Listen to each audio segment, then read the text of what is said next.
சற்று முன் கிடைக்கப்பெற்ற மிக மிக முக்கியமான செய்தி ஒன்று வெளியாகி உள்ளது. நேற்று நடைபெற்ற கரூர் துயர சம்பவத்திற்கு செந்தில் பாலாஜியின் சதி திட்டம்தான் காரணம். நீதிமன்றத்தில் தலைமை நீதிபதி தண்டபாணியிடம் தாவேகாவின் நிர்வாகிகள் தற்பொழுது மனு கொடுத்துள்ளனர். இந்த வழக்கை தண்டபாணி நீதிபதி அவர்கள் ஏற்றுக்கொண்டுள்ளார்.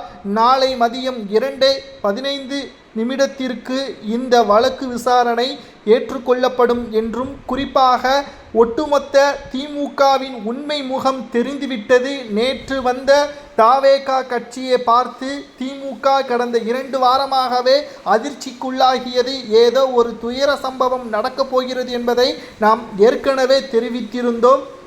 கரூரில் செந்தில் பாலாஜியின் தொகுதியிலேயே அது நடந்திருக்கிறது. எந்த ஒரு கூட்ட நெரிசலும் இருக்கக்கூடிய அந்த இடத்தில் எப்படி செந்தில் பாலாஜி முன்கூட்டியே அரசு மருத்துவமனைக்கு சென்றார்? இங்குதான் மிக முக்கியமான ஒரு கேள்வியும் எதிர்பாராத வகையில், அதாவது கூட்ட நெரிசலில் கிட்டத்தட்ட 20 ஆம்புலன்ஸ்கள் அந்த இடத்தில் உடனடியாக வரவழைக்கப்பட்டது எப்படி என்ற ஒரு கேள்வியும் அதிர்ச்சிக்கு உள்ளானார் விஜய் அவர்கள்.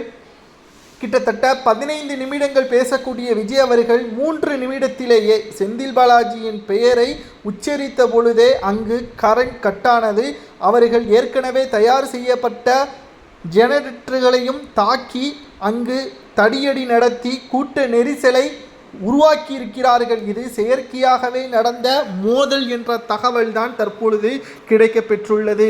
வண்டியின் மீது ஏறி நின்று பார்த்து கொண்டிருந்த விஜய் அவர்கள் அதிர்ச்சிக்குள்ளானார். அங்கு ஒட்டுமொத்த அசம்பாவிதங்கள் நடைபெறுவதை அறிந்தவுடன் தான் உடனடியாக பேச்சை நிறுத்தி அங்கிருந்து கிளம்புவதற்கு முயற்சி செய்தார். ஆனால் அதற்குள்ளாக காவல்துறையினர் நடத்தக்கூடிய தடியடி, அங்கு 5 நிமிடங்கள் மின்சாரம் துண்டிக்கப்பட்டது என்று அனைத்தையும் பார்க்கும் பொழுது இது நிச்சயம் திட்டமிடப்பட்ட ஒரு சதி.